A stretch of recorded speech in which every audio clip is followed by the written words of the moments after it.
Olá pessoal, bem-vindos a mais um SKS Talks. Hoje, antes de apresentar a nossa convidada, eu quero fazer uma pergunta para você. Você tem na sua casa aquelas fitas VHS bem antigas, da década de 80, 90? Se você tiver, a oportunidade de digitalização é agora. Você vai ver aqui na nossa tela um QR Code e o endereço do site, porque a SKESCO agora faz também digitalização de fitas. Então, se você tiver aquela fita VHS antiga, DVD, mini DVD, pega agora essa oportunidade. Escaneie o QR Code na tela ou entra em nosso site e faça a digitalização das suas fitas. Bom, vamos começar agora com a nossa convidada, Raquel Gusson. Ela é produtora de desenvolvimento e negócios da Boutique Filmes. Seja bem-vinda, Raquel. Obrigada, Romeu. Raquel, obrigado aí pela oportunidade de falar com você, representando a Boutique. E eu queria que você contasse um pouquinho, para iniciar, a história da Boutique Filmes. Claro. A Boutique é uma produtora que está completando 10 anos hoje. Ela começou como... A ideia da Boutique era que ela fosse uma produtora voltada para a TV, né? A gente tem aí produtoras de grande nome no mercado, de muitos anos, que produziam originalmente. O core foi cinema e tem um braço de publicidade, mas a Boutique, por enquanto, enfim, não nasceu com a intenção de fazer publicidade nem cinema. Então, era uma produtora 100% voltada para televisão. Eles ficaram incubando por um período de tempo ali, os projetos para TV, e aí quando eles foram para os canais, os projetos estavam bem sólidos. E isso é uma coisa que a gente leva até os dias de hoje, né? A Boutique é uma produtora que trabalha ativamente nos projetos, nas ideias que a gente quer levar, as histórias que a gente quer contar. Então, uma vez que o projeto entra na produtora ou nasce, né? Às vezes somos nós, a ideia nasce dali, a gente traz os talentos, as pessoas que podem nos ajudar a contar essa história. A gente trabalha ali alguns meses, um período de tempo, investe um dinheiro para que o produto fique da forma que a gente acredita que ele está bom para ir para o mercado, e aí a gente leva. E isso, enfim, é uma coisa que veio de lá, que nasceu assim, e a gente trabalha dessa maneira. Bom, Raquel, antes de você falar um pouquinho, eu tenho a curiosidade de entender os bastidores da produção de uma série, de um filme. Queria que você também falasse um pouquinho sobre a sua formação, como você chegou na Boutique. Legal. Bom, eu comecei... Eu sou formada em audiovisual pelo Centro Universitário Senac. Concluí agora uma especialização, um MBA em gestão de projetos pela USP-Exalc. E tenho uma especialização de roteiro pela Sundance Collab. E aí, a minha trajetória na Boutique, eu completo agora 6 anos de empresa. Eu comecei na Boutique como estagiária, já na segunda temporada de 3%. Isso foi em que ano? Em 2017. Tá. A produtora estava completando 5 anos nesse ano.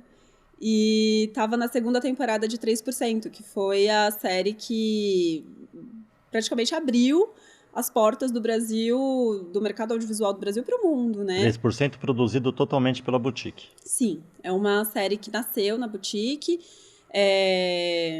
O Thiago Mello, que é o produtor sócio executivo da produtora, apostou nessa ideia, levou para a Netflix, e aí 3% foi a primeira série original da Netflix no Brasil. E eu entrei bem nesse momento, onde a Boutique tinha acabado de lançar, estavam produzindo a segunda temporada. Então, era uma empresa super legal, estava em alta, né? Ainda tá, mas ali naquele momento era meio novidade, estava todo mundo entendendo como é que ia funcionar os streamings e tudo. O mercado de 5, 6 anos para cá já mudou muito, a gente está vendo o mercado se transformar de novo. Então, eu entrei como estagiária, né, na área de P&D, que é Pesquisa e Desenvolvimento, e continuei na área desde então. Então, seu estágio começou em P&D? Sim. Que hoje você continua na mesma área na Boutique? Exato. Hoje em dia eu sou produtora de desenvolvimento e negócios, eu comecei como estagiária, e aí eu fui crescendo aos poucos. Isso é muito legal, porque você construir uma carreira dentro de uma empresa vai te possibilitando carregar algumas coisas que você faz desde o início, né? Então, uma expertise ali que foi sendo elaborada, mas também te cria a necessidade de você ir desenvolvendo outras habilidades, outras expertises. Então, a minha formação, tanto no gestão de projetos quanto no roteiro, veio muito disso, assim, eu sabia onde eu estava e aonde eu poderia chegar. Então, eu fui fazendo a minha especialização, me especializando, né, me profissionalizando, para chegar aonde eu achava que eu poderia chegar eu adoro o que eu faço, eu acho que eu realmente consegui, aos poucos, ir entendendo as dificuldades, o que poderia melhorar. Então, gestão de projetos veio muito nisso, porque a gente vem de um audiovisual que no Brasil é muito diferente de como opera nos Estados Unidos, né? A gente ali visualiza os produtores, Hollywood, funcionando como uma indústria mesmo. E aqui ainda era tudo feito de uma forma muito artesanal, porque os valores são muito discrepantes. Quando você fala de Hollywood, você fala milhões de dólares numa produção, num filme. Aqui, quando você estava falando de Ancine, de fundo setorial do audiovisual, os orçamentos são bem menores. E aí, com a chegada dos streamings, a gente viu, opa, dá pra fazer. A gente pode fazer o que os caras fazem também, né? E eu gosto da boutique por causa disso. Tem uma audácia, não tem medo de fazer coisa. Então, se é pra fazer uma ficção científica, a gente vai e faz uma ficção científica. Obviamente, com todas as condições, pressão e temperatura, né, da nossa realidade, mas a gente faz. E entrega. Quais são as atribuições de uma produtora de P&D hoje? O que você faz no seu dia a dia? Uma produtora de desenvolvimento, ela é a pessoa que está olhando para o mercado, mas está olhando para dentro da produtora e entendendo qual que é o DNA, né? O que a gente quer, para onde que a gente quer ir, onde que a gente quer chegar. Você fala que está olhando para o mercado, é olhando o que o público quer consumir de filmes. Isso, o que o público quer, o que está sendo feito. Então, tem que ter uma visualização, um entendimento de tendências, né? Então, a gente está aqui, mas quais são os caminhos que estão se desenhando para o futuro? E aí, olhar para dentro da produtora e falar, tá, então, a gente já tem no nosso catálogo 3%, a gente tem conteúdo infantil, a gente tem true crime. Então, olhar para tudo isso e falar, tá, quais são os novos projetos que vão nascer desde então? Nós somos praticamente uma incubadora de projetos. Ali é como se fosse o berçário dos projetos audiovisuais, né? Então, a gente está sempre em contato com autores de livros, porque o mercado ama um IP, que é uma propriedade intelectual, né? Então, ama uma adaptação. A gente está sempre lendo livros novos. Muitas vezes eles vêm ainda no manuscrito, de uma forma que a gente lê antes dele ser lançado. E aí você pode planejar, tipo, tá, então quando é que vocês vão lançar para que a gente consiga, junto, apresentar para o mercado? Olha, a gente já vê potencial nisso. Leiam o livro e vejam como é que a gente planeja essa adaptação. E aí, a partir do momento que a gente aposta numa ideia, então a gente comprou a propriedade de um livro. A gente vai entender quem que é o roteirista, quem que é o diretor que pode escrever e dirigir essa série. Putz, lendo esse livro, eu já imaginei um ator fazendo esse personagem. Aí você fala, fulano, oi, tudo bem? Eu sou produtora da boutique. Eu queria muito que você lesse esse livro, porque a gente pensou em você para ser esse personagem. E aí o cara lê, a pessoa lê, fala, nossa, sim, me apaixonei, quero. Então você vai trazendo talentos, pessoas que vão garantir aquela entrega. Uhum. Então, tudo bem, nós temos a nossa potencial de produção, né? Nós somos uma produtora que consegue produzir grandes séries, mas a gente precisa de pessoas, a gente só consegue fazer isso com pessoas, né? A indústria audiovisual, quando você fala de uma produção de uma série, você está falando sobre 200 pessoas, 300 às vezes, né? No todo. Investimento altíssimo, né? Sim, E acho que isso é interessante de falar, porque o porquê que o audiovisual, o departamento de P&D hoje em dia é muito importante, porque o volume cresceu muito, né? Antes a gente tinha séries, se produzia poucas séries nacionais, porque nas grades dos canais a cabo, tinham as séries que vinham já importadas nos Estados Unidos, então tinha ali Lost, Breaking Bad, Better Call Saul, enfim, todas as... Better Call Saul não, acho que é da Netflix, mas Eu acho que é da acho Netflix. que é Que Netflix é já. um ator do Breaking Bad, se eu não me engano, né? É um spin-off do Breaking Bad. É.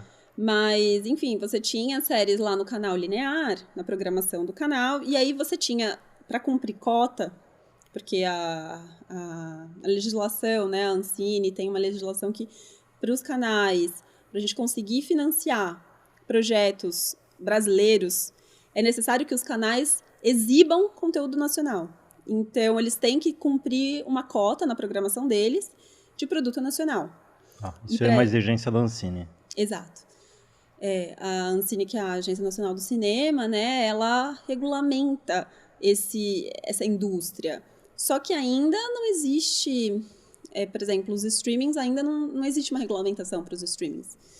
E isso impacta diretamente para a gente, porque com a Ancine era necessário que o produto fosse majoritariamente brasileiro. Então, 51% do equity daquela série, enfim, filme é difícil, né? Mas por uma série ser considerada brasileira, ela precisava ter 51% do seu equity de uma produtora independente. De uma CNPJ brasileira.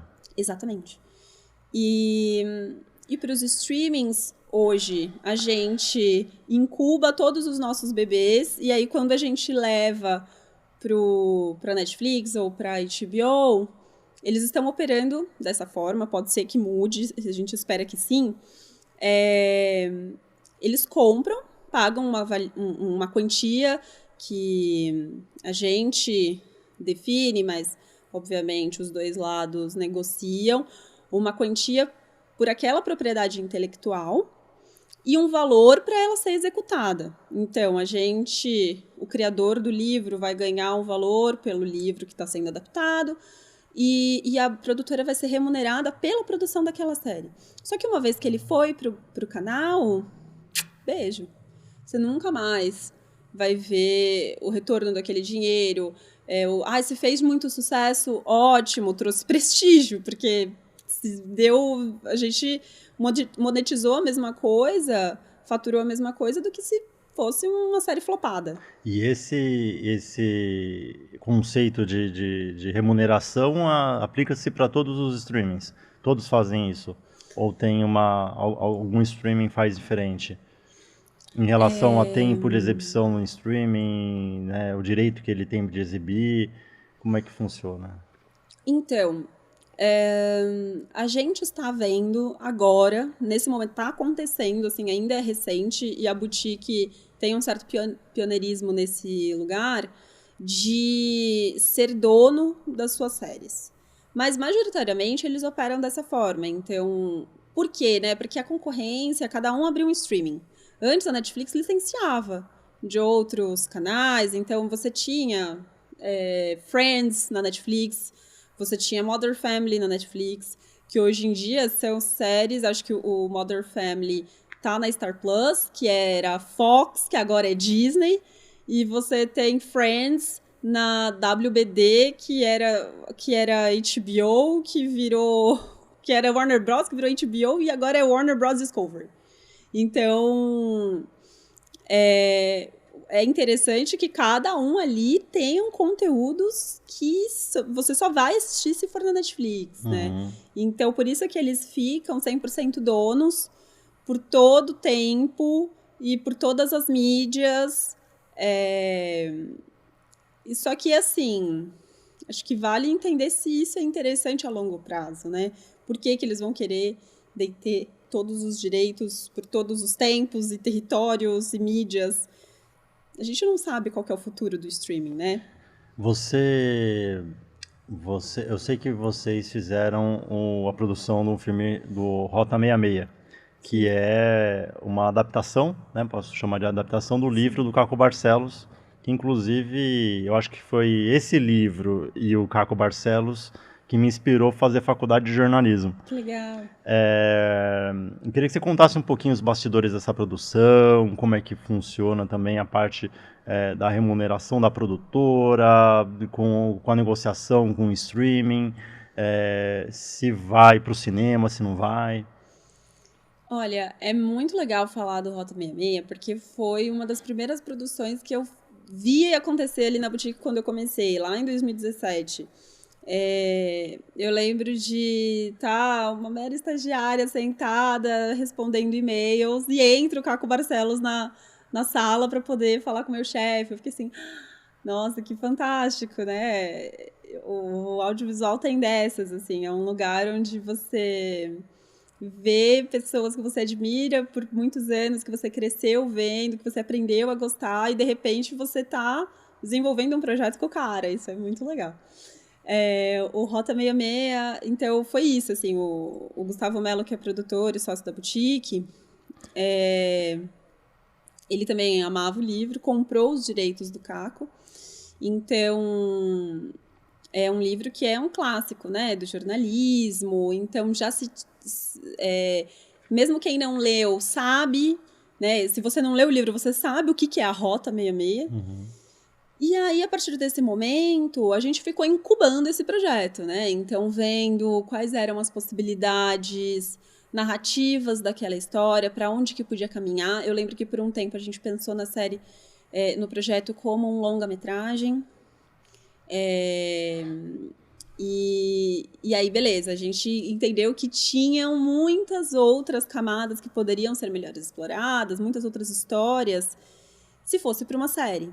Então, a gente trouxe um roteirista para ajudar a gente a desenvolver, né, a puxar esses fios desse novelo, porque tinha muita coisa. E a partir do momento quando a gente levou para a Globoplay, porque é uma série original Globoplay, inclusive foi exibido na programação aberta, teve uma inserção no Big Brother agora, nesse último, eles exibiram acho que 2 episódios no cinema do Líder.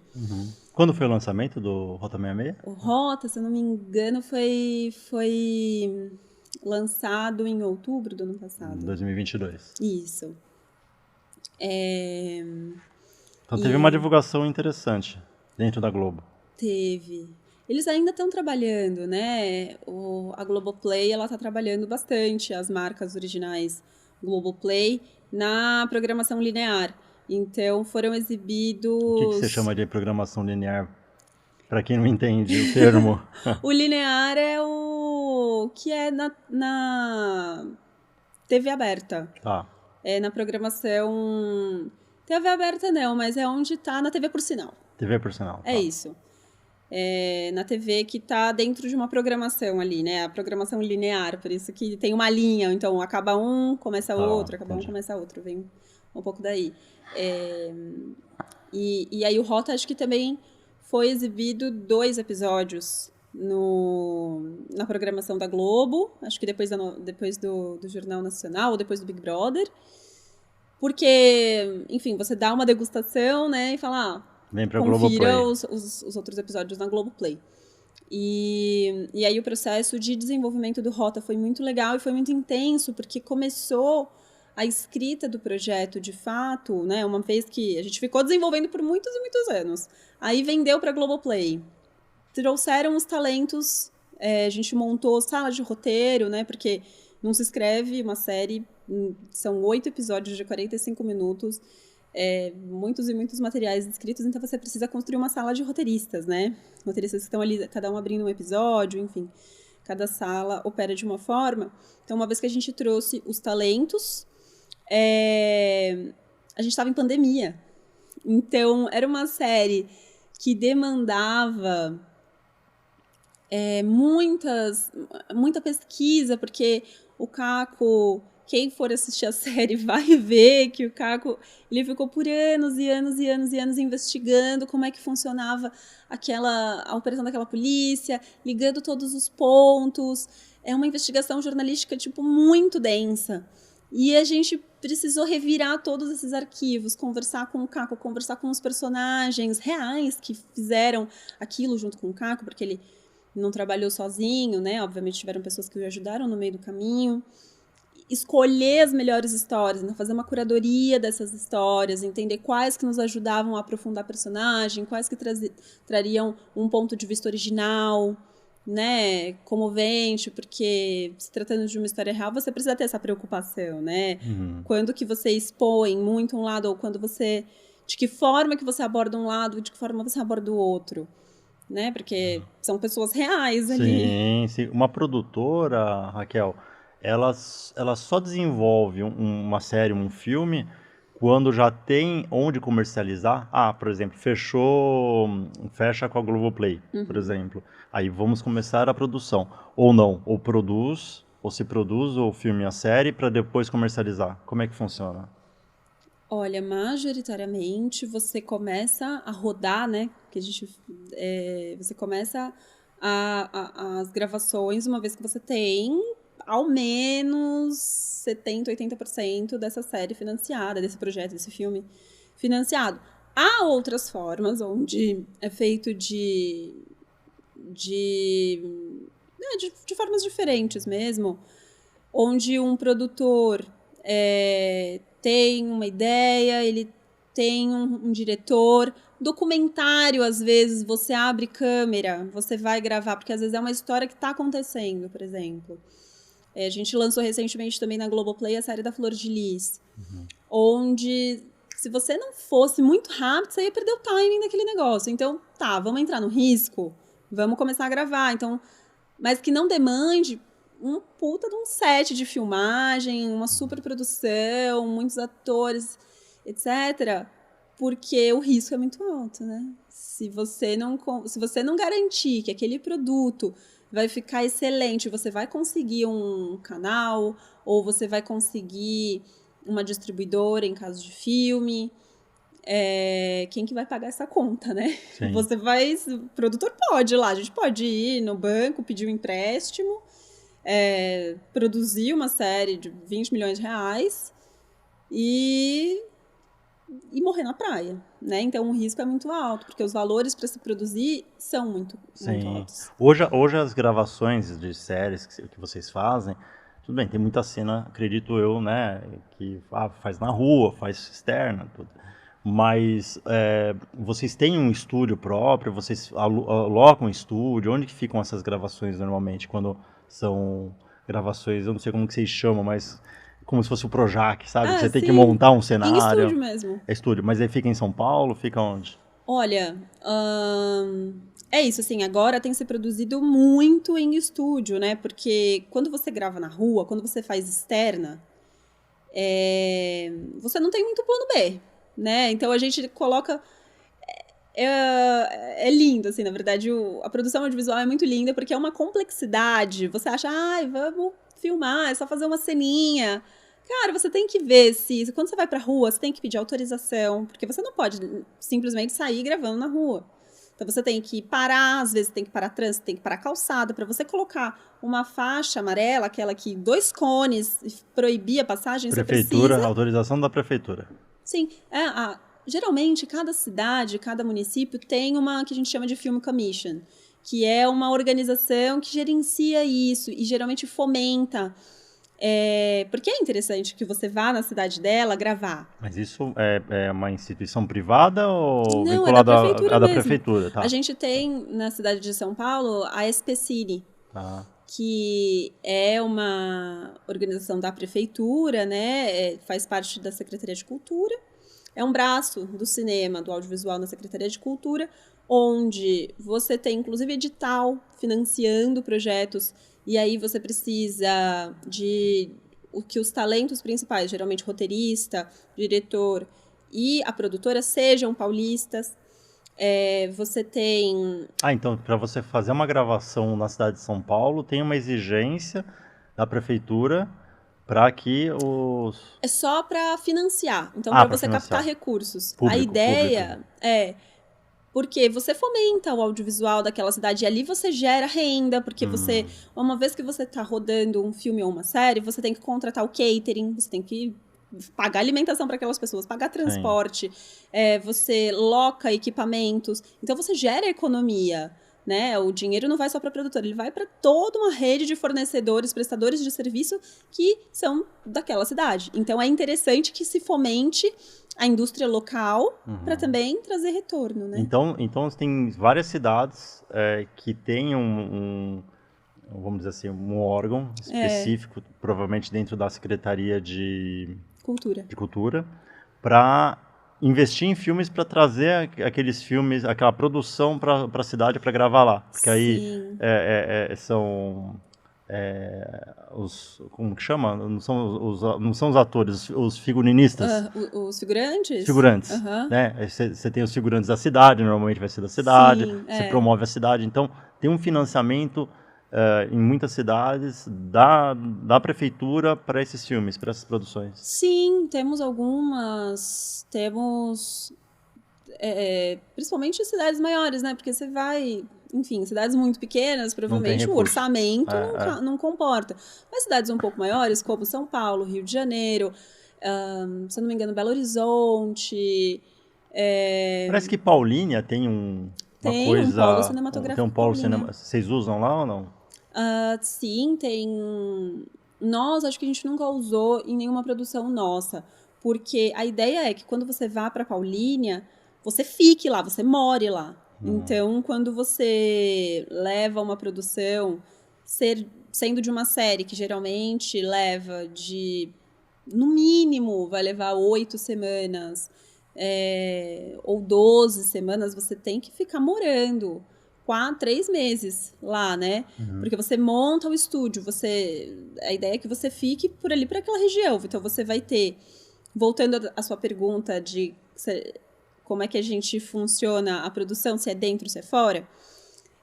Se é fora, você tem que ter um plano que a gente chama de plano chuva, né? Quando você faz o plano de filmagem, então a gente vai rodar hoje, externa, a gente tem uma cena...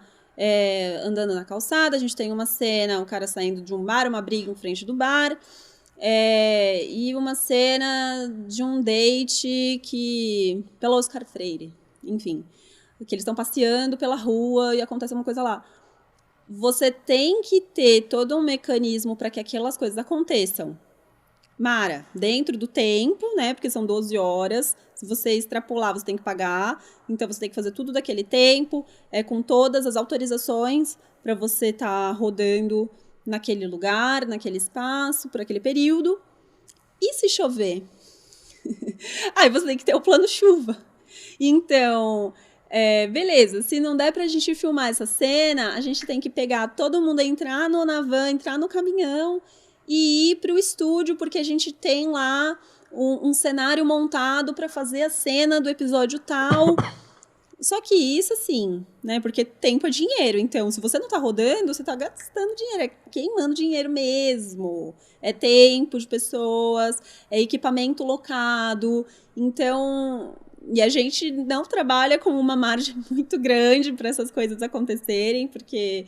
Os canais, os streamings agora, né, que estão pagando a conta, isso não são os streamings, é a produtora. Você fica mais externo ou mais interno dentro da boutique? Eu sou 100% interno.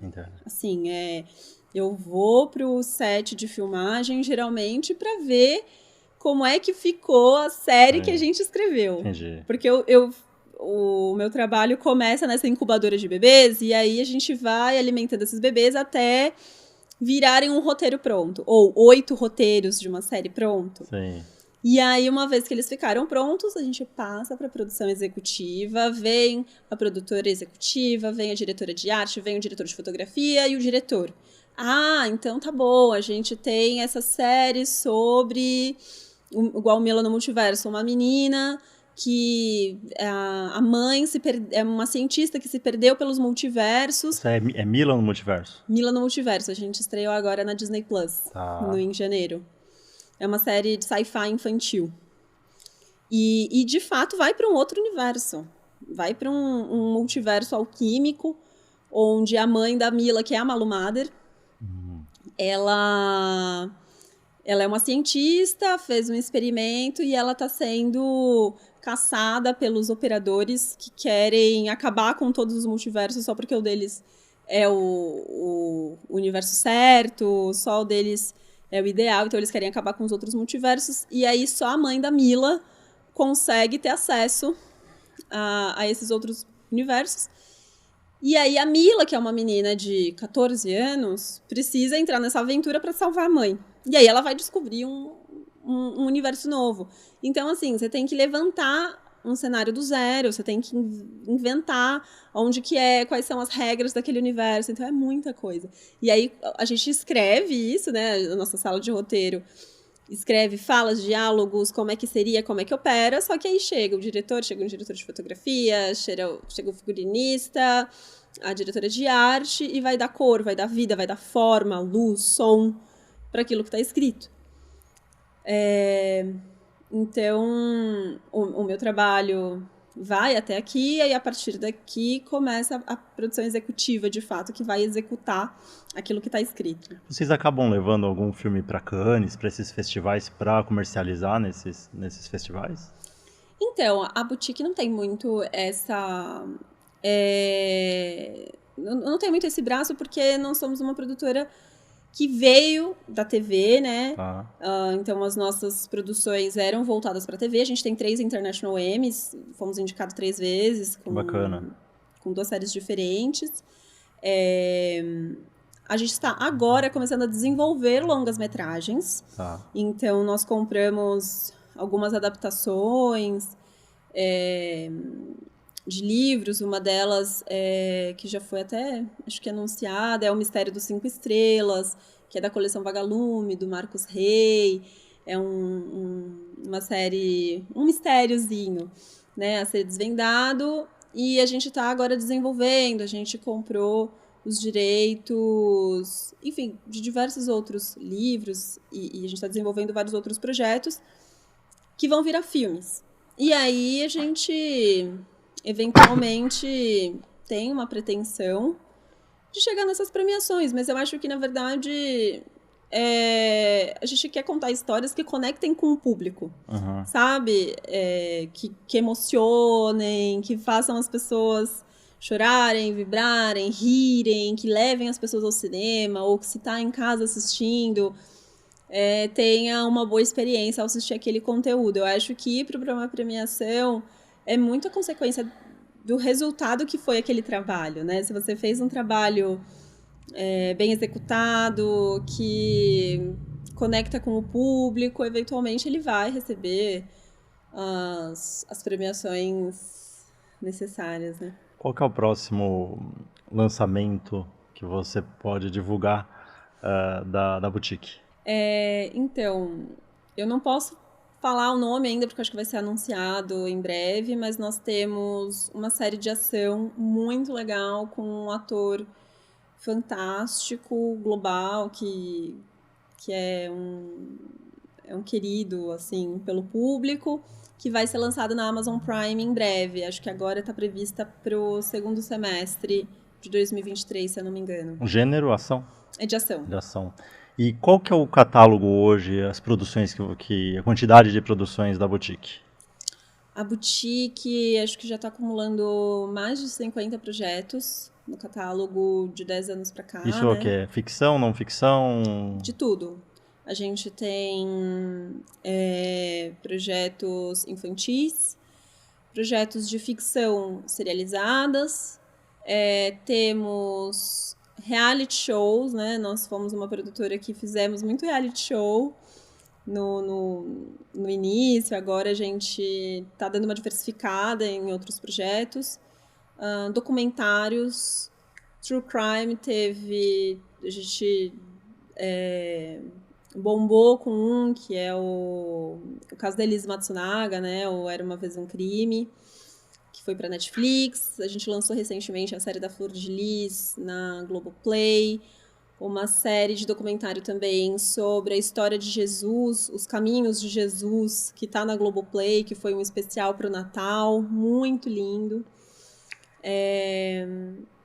E agora a gente nós temos um documentário muito bacana também, um longa-metragem de documentário muito legal, que já tem alguns anos, e aí agora a gente espera entrar nesse mercado de filmes, né? Nós já temos alguns projetos que estão nessa esteira de começar o desenvolvimento e serem produzidos em breve. E a gente espera que com a retomada do Fundo Setorial do Audiovisual, né? Porque nós tivemos anos difíceis para a cultura, onde a gente enfrentou diversos desafios, né? Principalmente na política, né, no que se pensava para a cultura no país. E agora, com a retomada do audiovisual, com a retomada do Ministério da Cultura, a gente acredita que as produções independentes brasileiras, onde as produtoras vão ser donas dos seus projetos, vão voltar a ser donas dos seus projetos, esse fluxo vai voltar. E certamente a gente tem muita história, muito projeto que a gente acredita que tem potencial para virar um filme, tanto para a sala de cinema, quanto para ir direto para um streaming, e que estão sendo desenvolvidos agora. Raquel, você no começo da nossa conversa você citou Hollywood, né? As produções e tal. O que você acha que o Brasil poderia fazer de diferente para a gente chegar num nível próximo de quantidade de produções e produtoras que existem em Hollywood? Olha, Hollywood, se você vê a história de Hollywood, ele é pensado mesmo como uma indústria. Então, não dá para se pensar numa indústria audiovisual. E aí a gente usa o Hollywood como exemplo, sendo pioneiro nisso, mas hoje em dia a Coreia é um dos principais polos. A Netflix está construindo estúdios na Coreia, né? A gente tem assim centenas, dezenas de lançamentos coreanos nos streamings, né? Netflix, HBO. Então, isso porque há 10, 20 anos atrás, o governo coreano estava fomentando a indústria audiovisual deles, então estava criando possibilidades para que os produtores pudessem criar melhores projetos, levar mais projetos para os mercados internacionais. E não dá para ignorar que a iniciativa privada, como Samsung, outras marcas coreanas, enfim, apostassem nos projetos audiovisual como uma forma de investimento, né? Como um braço de desenvolvimento. Então, se você vê, Samsung é uma empresa de tecnologia, por que não fomentar ou investir um pedaço nas produções daquele país, né? Porque a gente está falando de cultura. Cultura é exportação, cultura é produto. E Hollywood entendeu isso há muito tempo. Então, a gente teve... Agora, uma coisa que eu acho muito legal e poucas pessoas têm conhecimento, no Brasil a gente teve nos anos 30, 40, 50, alguns anos antes da ditadura, a gente teve estúdios aqui, né? Então, teve estúdios da Atlântida, Veracruz, onde se faziam as chanchadas, né? Que eram os filmes de carnaval, onde saiu Oscarito, Grande Otelo, que são grandes nomes do cinema, e que, assim, faziam filas para assistir, porque os filmes de carnaval, as chanchadas, eles eram meio usados para lançar as músicas de carnaval. Então, Mamãe Eu Quero, A Cabeleira do Zezé, todas essas músicas de carnaval vinham nos filmes. Então, as pessoas iam ao cinema, se divertiam, riam, com uma estrutura clássica, né, de história, que a gente está acostumado a assistir. Eram filmes produzidos em estúdio, então você via grandes estúdios, assim, grandes cenários sendo produzidos, musicais, uma coisa linda, super lúdica e que levavam multidões ao cinema.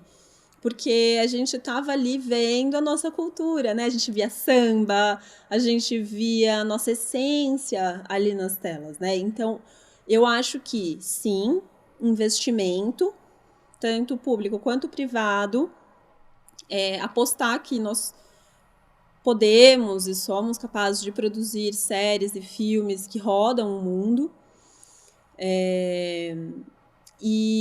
mas que para isso é necessário investimento. E aí eu jogo também para os profissionais do audiovisual, sabe?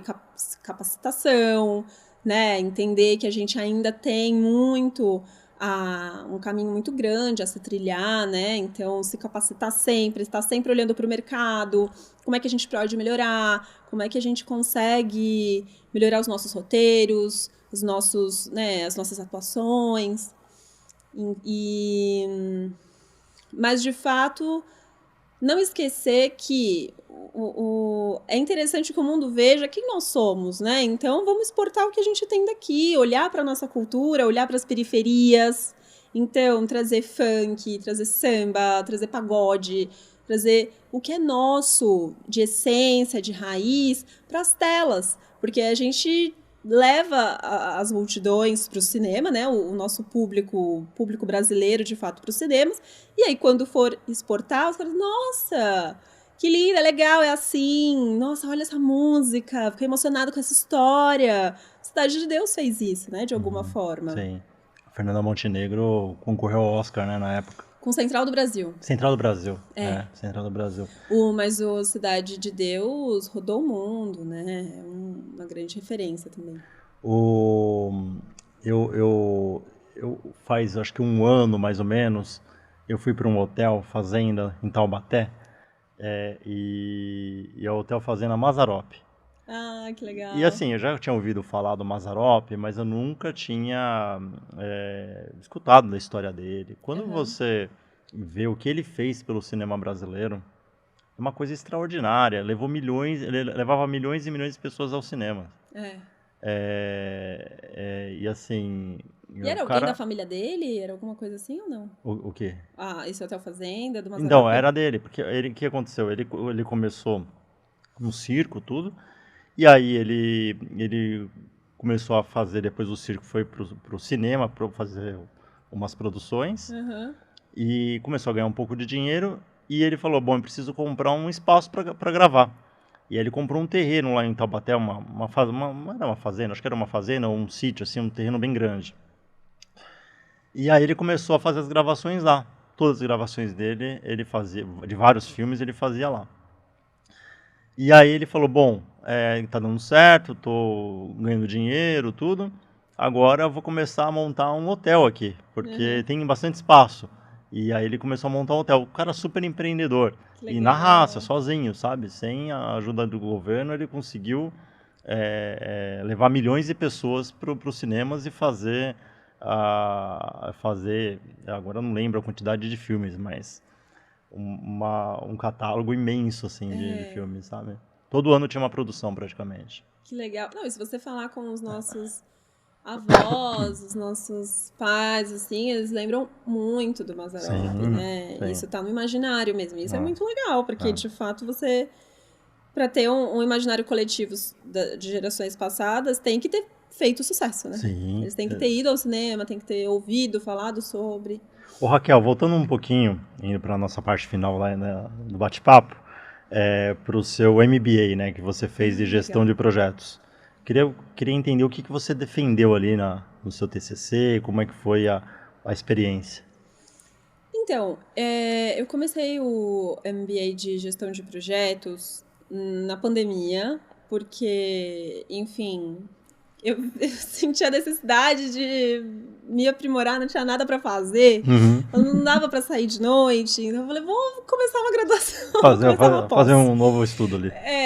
E aí eu falei, putz, onde que eu acho que dá para melhorar? E aí a gestão de projetos veio nesse sentido, porque a minha formação, eu acho que eu digo pela maior parte das pessoas que estão na indústria, tem uma formação muito voltada para a arte, né? Então, é formado em audiovisual, rádio e TV, tem algumas pessoas que vieram da publicidade, mas ainda assim se tem muito pouco esse conhecimento em administração, né? Economia. E aí, gestão de projetos, você pode gerir qualquer projeto, né? Não é uma coisa. Você pode aplicar para qualquer empresa, para qualquer indústria, para qualquer área.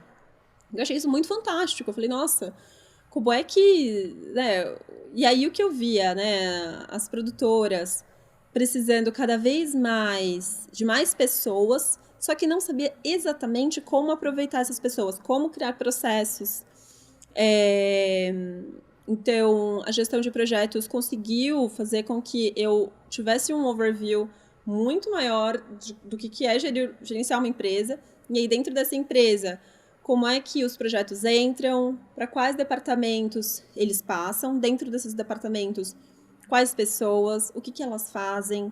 Então, ter um desenho muito maior do que era essa indústria que eu tô dentro. E aí, o meu TCC foi muito voltado para o meu departamento, que é de prospecção e desenvolvimento, porque uma vez que entra o projeto, ele passa dentro do nosso departamento por várias etapas. Tem a etapa de contratação, tem a etapa de escrita de fato do projeto, tem a etapa de envelopar, de trazer arte, cor, como é que a gente consegue vender esse projeto para os nossos clientes.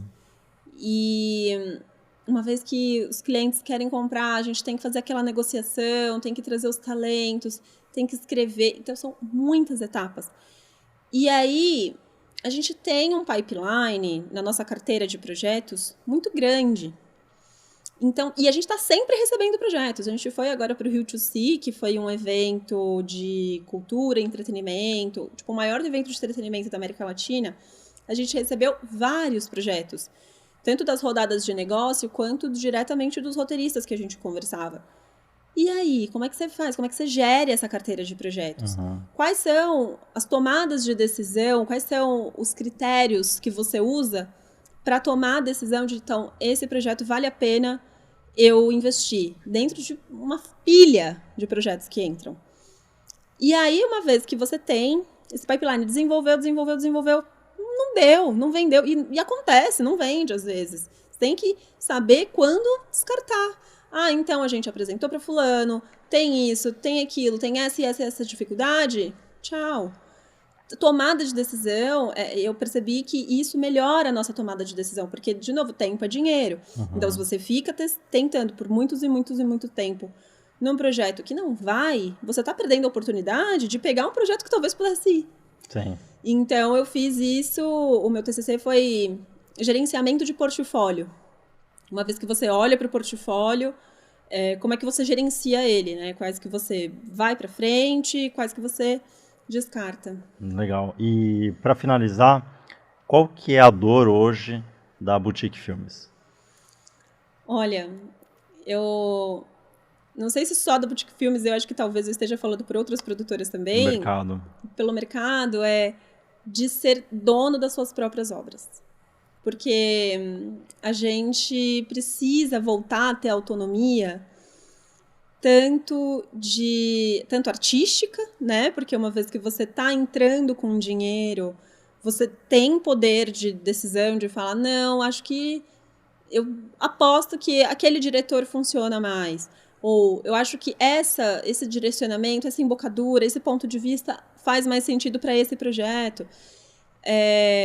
Eu acho que, de fato, a maior dor é essa, né? A gente não ser dono das nossas obras, a gente realmente ter que vender todas as propriedades intelectuais que a gente fica ali desenvolvendo. Você está falando é que vocês ficam reféns dos streamings hoje. Basicamente, porque a gente ficou por um período muito obscuro de falta de incentivo, né? Falta de regulamentação. Então, E aí eu não estou colocando os streamings como inimigos. Eu acho que eles são realmente muito parceiros e eles apoiam a indústria local. Eles fizeram coisas incríveis na pandemia, de realmente dar ajuda de custo, de não parar a produção, de desenvolver projetos para que quando houvesse a retomada a gente pudesse filmar. Então eles foram muito parceiros. Mas eu acho que não é só este modelo de negócio. Eu acho que dá pra gente diversificar na cartela. Pode ser que realmente a Netflix tenha um projeto que ela queira ter por todo o tempo, todos os territórios, e sabe? E beleza, faça sentido. Mas talvez tenha um projeto onde ela possa investir menos. Onde ela possa entrar com o último dinheiro. Então ela coloca o selo dela, mas a gente tem outras janelas de exibição. Então, eu acho que... Às vezes uma regulamentação em relação a isso. Certamente. Regulamentação, financiamento, né? Outras formas, outros modelos de negócio. Eu acho que é isso. A gente conseguir ter outros modelos de negócio para que a gente possa voltar a ser dono das nossas propriedades. Bacana. Raquel, tem alguma pergunta que eu não fiz para você, que você gostaria que eu perguntasse? Olha, não sei, eu acho que não, mas foi muito legal esse papo, assim, eu acho que o audiovisual brasileiro, a gente ainda enfrenta muitos preconceitos, né? Tem gente que fala, não assisto filme nacional é uma porcaria. Gente, não é, tá? Filme brasileiro é bom, filme brasileiro tem qualidade, a gente pensa, tem uma cadeia de pessoas e profissionais apaixonados pelos que fazem. Assim, é árduo e tem que ter muita paixão e muita... vontade de fazer arte, né? E eu acho que a arte, na pandemia, isso mostrou muito pra gente, era o que nos deixou sãos, né? Sim. A gente assistir uma série que emocionava, a gente poder se reunir com a família em frente à TV, a gente poder... Hoje em dia é maravilhoso que a gente tenha outras opções, mas a arte é o que nos faz viajar, faz você olhar por um outro ponto de vista. Então, acho que é sempre bom falar sobre isso. Raquel Gusson, obrigado pela entrevista. Eu que agradeço, Romeu, foi muito bacana. E eu tenho fitas para digitalizar. Eu certamente vou falar com você. Legal, vamos conversar. Obrigado, viu? Obrigada.